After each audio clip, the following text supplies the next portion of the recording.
ರಾಜ್ಯ ಸಚಿವ ಸಂಪುಟ ವಿಸ್ತರಣೆ ವಿಳಂಬ ಹಿನ್ನೆಲೆ ಮುಂಗಾರು ಅಧಿವೇಶನವೂ ಕೂಡ ಮುಂದೂಡಿಕೆಯಾಗುವ ಸಾಧ್ಯತೆ ಇದೆ.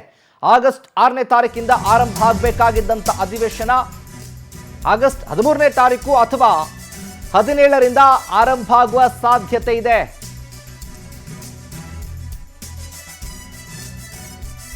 ಸಚಿವ ಸಂಪುಟ ವಿಸ್ತರಣೆ ವಿಳಂಬ ಆಗ್ತಾ ಇದೆ. ಹಾಗಾಗಿ ಮುಂಗಾರು ಅಧಿವೇಶನ ಕೂಡ ಮುಂದೂಡಿಕೆಯಾಗುವ ಸಾಧ್ಯತೆ ಇದೆ.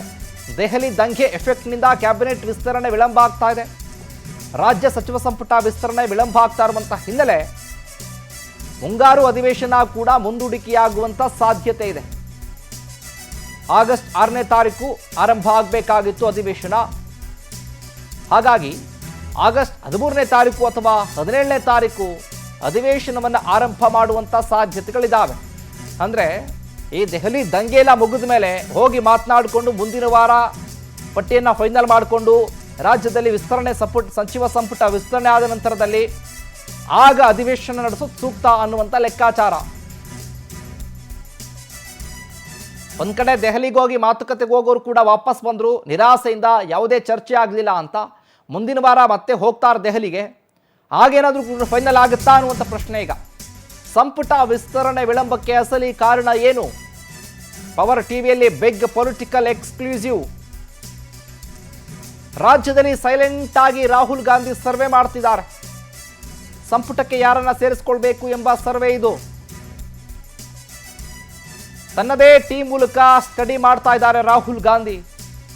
ಸಿಎಂ ಡಿಕೆ ಶಿವಕುಮಾರ್, ಮಾಜಿ ಮುಖ್ಯಮಂತ್ರಿ ಸಿದ್ದು ಪಟ್ಟಿಗೆ ಒಪ್ತಾ ಇಲ್ಲ ರಾಹುಲ್ ಗಾಂಧಿ ಅವರು. ಹಿಂದೆ ಉಸ್ತುವಾರಿಯಾಗಿ, ಪ್ರಧಾನ ಕಾರ್ಯದರ್ಶಿಯಾಗಿ, ಅದಾದ್ಮೇಲೆ ಹೈಕಮಾಂಡ್, ಈ ಲೆಕ್ಕಾಚಾರದಲ್ಲಿ ಡಿಪೆಂಡ್ ಆಗಿರೋದೀಗ ಹೈಕಮಾಂಡ್ ಅವರು ಏನು ಹೇಳ್ತಾರೆ, ಏನು ತೀರ್ಮಾನ ಕೊಡ್ತಾರೆ ಅಂತ. ಹೊಸ ಮುಖ, ಹೊಸ ಸಮೀಕರಣ. ಮುಂದಿನ ಸೋಮವಾರಕ್ಕೆ ಅಂತಿಮ ಪಟ್ಟಿ ಸಿದ್ಧತೆ ಅಂತ ಹೇಳ್ತಿದ್ದಾರೆ. ಇದರಲ್ಲಿ ರಾಹುಲ್ ಯಾರನ್ನ ಸೂಚಿಸ್ತಾರೋ ಅವರೇ ಬಹುತೇಕ ಫೈನಲ್ ಆಗಿ ಸಚಿವ ಸ್ಥಾನವನ್ನ ಸ್ವೀಕಾರ ಮಾಡ್ತಾರೆ. ಇದೇ ವಿಚಾರಕ್ಕೆ ಸಂಬಂಧಪಟ್ಟಾಗ ಹೆಚ್ಚಿನ ಅಪ್ಡೇಟ್ಸ್ ಅನ್ನ ಕೊಡ್ತಾರೆ ನಮ್ಮ ಪ್ರತಿನಿಧಿ ರೂಪೇಶ್.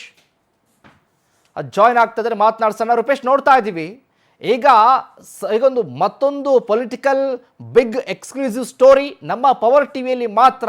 ಏನಪ್ಪಾ ಅಂತ ಅಂದ್ರೆ, ಯಾಕೆ ವಿಳಂಬ ಆಗ್ತಾ ಇದೆ ಅಂತ ಅಂದ್ರೆ, ರಾಹುಲ್ ಗಾಂಧಿ ಅವರು ತನ್ನದೇ ಟೀಮಿಂದ ಸರ್ವೆ ಮಾಡಿಸ್ತಾ ಇದ್ದಾರೆ ಅನ್ನುವಂಥ ಅಪ್ಡೇಟ್. ಈ ವಿಚಾರಕ್ಕೆ ಸಂಬಂಧಪಟ್ಟಂತೆ ಮತ್ತಷ್ಟು ಅಪ್ಡೇಟ್ಸ್ ಕೊಡೋದಾದ್ರೆ ರೂಪೇಶ್. ರಾಜ್ಯದಲ್ಲಿ ಸಂಪುಟ ತಡ ಆಗ್ತಾ ಇದೆ, ಸಂಪುಟ ಪುನರಚನೆ ತಡ ಆಗ್ತಾ ಇದೆ ಅಂತ ಒಂದು ವಿಚಾರ ಚರ್ಚೆ ಆಗ್ತಾ ಇರುತ್ತೆ. ಆದ್ರೆ ಇಲ್ಲಿ ಹಲವು ಕಾರಣಗಳಿದೆ. ಒಂದು ಕಡೆ ವಿದ್ಯಾರ್ಥಿಗಳು ಪ್ರೊಟೆಸ್ಟ್ ಆಗ್ತಾ ಇದೆ, ಅದರಲ್ಲಿ ಹೈಕಮಾಂಡ್ ಬಿಸಿ ಆಗಿದ್ದಾರೆ ಅಂತ ಹೇಳಿ. ಅದೇ ರೀತಿ ರಾಹುಲ್ ಗಾಂಧಿ ಅವರು ರಾಜ್ಯದಲ್ಲಿ ಒಂದು ಸರ್ವೆಯನ್ನ ಮಾಡ್ತಾ ಇದ್ದಾರೆ. ಈ ಸರ್ವೆ ಆಧಾರಿತವಾಗಿ ಸಂಪುಟ ವಿಸ್ತರಣೆ ತಡ ಆಗಬಹುದು ಅನ್ನುವಂಥದ್ದು. ಯಾಕಂತ ಹೇಳಿದ್ರೆ ಮೊದಲೆಲ್ಲ ಜನರಲ್ ಸೆಕ್ರೆಟರಿಗಳ ಮೂಲಕ ಮಾಹಿತಿಗಳನ್ನ ರಾಹುಲ್ ಗಾಂಧಿ ತರಿಸ್ಕೊಳ್ತಾ ಇದ್ರು. ಆದ್ರೆ ಬೇರೆ ಬೇರೆ ರಾಜ್ಯಕ್ಕೆ ಹೋಲಿಸ್ಕೊಂಡಾಗ ಅದು ಯಾವುದು ಕೂಡ ಸಕ್ಸಸ್ ಆಗಿರ್ಲಿಲ್ಲ. ಯಾಕಂತ ಹೇಳಿದ್ರೆ ಒಂದು ಬಾರಿ ಕಾಂಗ್ರೆಸ್ ಅಧಿಕಾರ ಇದ್ದಂತ ರಾಜ್ಯದಲ್ಲಿ ಮತ್ತೆ ಅಧಿಕಾರಕ್ಕೆ ಕೆಲವೊಂದು ರಾಜ್ಯಗಳು ಬಂದಿರಲಿಲ್ಲ. ಹೀಗಾಗಿ ಸಮಸ್ಯೆಗಳಾಗ್ತಾ ಹೋಗುತ್ತೆ. ಹೀಗಾಗಿ ಜೆನ್ಯೂನ್, ಯಾಕಂತ ಹೇಳಿದ್ರೆ ಅಲ್ಲಿಗೆ ವೈಯಕ್ತಿಕ ಹಿತಾಸಕ್ತಿಗಳು ಬರುತ್ತೆ. ಅದರ ಜನರಲ್ ಸೆಕ್ರೆಟರಿ ಅವರಿಗೆ ಅಥವಾ ಸಿಎಂ ಅವರಿಗೆ ಆಪ್ತರಾದ್ರೆ ಅವರಿಗೆ ಸ್ಥಾನ ಸಿಗುವಂತ ಸಾಧ್ಯತೆಗಳು ಹೆಚ್ಚು ಪ್ರಮಾಣದಲ್ಲಿ ಇರುತ್ತೆ. ಇದಕ್ಕೋಸ್ಕರ ಜೆನ್ಯೂನ್ ಆಗಿರತಕ್ಕಂತ ಕಾರಣಗಳನ್ನ ತಿಳ್ಕೊಳ್ಬೇಕು. ಅದೇ ಕಾರಣಕ್ಕೋಸ್ಕರವಾಗಿ ರಾಹುಲ್ ಗಾಂಧಿ ಅವರು ತಮ್ಮ ಟೀಮ್ ನ ಮೂಲಕ ಸರ್ವೆಯನ್ನ ಮಾಡ್ತಾ ಇದ್ದಾರೆ. ಯಾಕಂದ್ರೆ ಸಿಎಂ ಅವರು ಒಂದು ಹೆಸರನ್ನು ತೆಗೆದುಕೊಂಡು ಬರ್ತಾರೆ, ಮಾಜಿ ಸಿಎಂ ಅವರು ಒಂದು ಹೆಸರು ಕೊಡ್ತಾರೆ, ಕೆಪಿಸಿಸಿ ಅಧ್ಯಕ್ಷ ಒಂದಿಷ್ಟು ಹೆಸರುಗಳಿಗೆ ಅನುಮೋದನೆಗಳನ್ನು ಕೊಡ್ತಾರೆ. ಆದ್ರೆ ಖುದ್ದಾಗಿ ಇಲ್ಲಿ ರಾಹುಲ್ ಗಾಂಧಿ ಅವರು ಅದನ್ನು ಅರಿಬೇಕಾಗತ್ತೆ. ಇದಕ್ಕೋಸ್ಕರವಾಗಿ ಪ್ರತಿಯೊಬ್ಬರ ಮೇಲೂ ಕೂಡ ಒಂದಿಷ್ಟು ರಿಪೋರ್ಟ್ ಅನ್ನು ತರಿಸ್ಕೊಂಡು ಯಾವ ರೀತಿ ಕೊಟ್ಟರೆ ಅನುಕೂಲ, ಪಕ್ಷಕ್ಕೆ ಅನುಕೂಲ, ಸೈದ್ಧಾಂತಿಕ ಬದ್ಧತೆಗಳನ್ನು, ಪ್ರಾದೇಶಿಕವಾಗಿ ಲಾಭ ಹೇಗಾಗುತ್ತೆ. ಈ ಕೆಲವೊಂದು ಜನ ಈಗ ಸಚಿವರಾಗಿರ್ತಾರೆ, ಅವರು ಮುಂದಿನ ಚುನಾವಣೆಯಲ್ಲೇ ಸೋತು ಹೋಗ್ತಾರೆ. ಅಂತವ್ರಿಗೆಲ್ಲ ಸಚಿವರಾಗಿ ಮಾಡಿದ್ರೆ ಏನ್ ಪ್ರಯೋಜನ? ಈ ರೀತಿಯಾಗಿ ಚರ್ಚೆಗಳು ಹಲವು ಬರುತ್ತೆ. ಯಾಕಂತ ಹೇಳಿದ್ರೆ ಬೇರೆ ಬೇರೆ ರಾಜ್ಯದಲ್ಲೂ ಕೂಡ ನೋಡಿದ್ದೀವಿ, ಅವರೆಲ್ಲರೂ ಕೂಡ ಸಚಿವರಾಗಿರ್ತಾರೆ, ಆದ್ರೆ ಮುಂದಿನ ಚುನಾವಣೆಯಲ್ಲಿ ಹೋಲ್ಸೇಲ್ ಆಗಿ ಸೋತು ಹೋಗ್ತಾರೆ.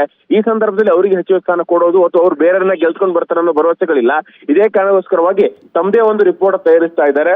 ಈ ರಿಪೋರ್ಟ್ ಅನ್ನು ಇಟ್ಟು ಮುಂದೆ ಸಿಎಂ ಜೊತೆ ಚರ್ಚೆ ಮಾಡಿ ಒಂದು ಹಂತಕ್ಕೆ ಬರಬಹುದು. ಸೋಮವಾರ ಸಂಪುಟ ಪುನರಚನೆ ಆಗಬಹುದು. ಶಿವಕುಮಾರ್, ಥ್ಯಾಂಕ್ ಯು ರೂಪೇಶ್ ನಿಮ್ಮೆಲ್ಲ ಮಾಹಿತಿಗಾಗಿ.